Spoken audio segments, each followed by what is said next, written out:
All this is true. One day, a girl finished reading a book, the same book she had been reading all of her life. One book, the only book. She made her way to the local worship center, as demanded by her book, wearing a black veil and dress, the same covering that was required of all women. The local temple was rather dilapidated, built hastily perhaps. The walls of the temple had once been painted brightly, but over time they had become faded. No matter, it was a place to worship. The girl sat silently in the temple, holding her book. As she stared at the single candle on the table, she noticed something unusual. There was no one else in the temple. No man was around, no woman was praying. She was alone.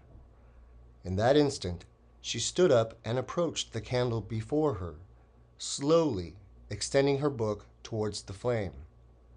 The corner of the book began to burn, but she quickly put it out before any of the pages were ruined. Trembling with fear, she glanced around for a place to hide the book, of which the corner edge was now slightly charred. The only place was the trash can.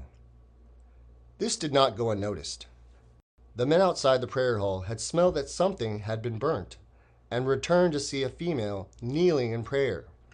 By the smell, they realized that whatever it was that was burnt was in the trash can, and it was the book, the only book that mattered as commanded by their God. The men were quick to anger and began yelling at her. "Did you burn the book? Why did you burn the book?" These yells were heard from outside the temple, and men from the crowded streets came to inspect what the ruckus was about, only to be outraged that a female had burnt the book. Very quickly, the men of that town surrounded her, screaming at her and calling her names. "Beat her with a stick," they demanded. She was soon surrounded by a rather angry mob, and they yanked her out into the street, slapping her if they could. Finally, two of the town's law enforcers arrived and surrounded the girl with the intention of taking her to jail, although perhaps they did not yet consider what crime she had committed. "You cannot harm her any more," one of them said reluctantly as he tried to move the girl away from the violent crowd. An old man approached this law enforcer and gently touched his face with both hands.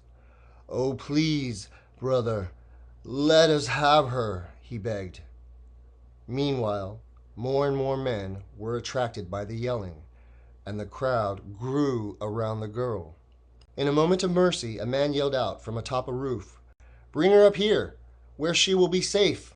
The girl was lifted and hauled atop that slanted tin roof, but still the men shouted, throwing stones and broken boards at her.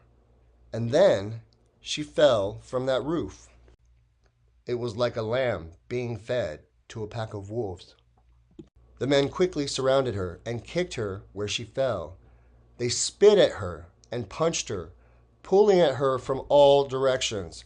"God is great," they shouted as they beat her. Then her veil came off.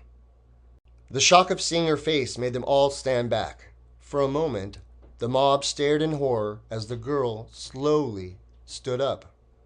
Her long curly hair was disheveled. Her face was completely red, covered in her own blood. She glared at them with furious eyes as if she were the devil herself. "God is great," she scolded them in anger. This revived the crowd of men from their shock, and they came upon her yet again with brutality in their hearts. They threw her to the ground, smashed objects upon her, wood, stones, bottles, anything they could find. They broke her bones and pulled at her joints, all without tearing at her black robe so as to not reveal her body. The book forbid. They dragged her before a car and ran her over. Who knows when she died? But surely she suffered greatly, a horrible death.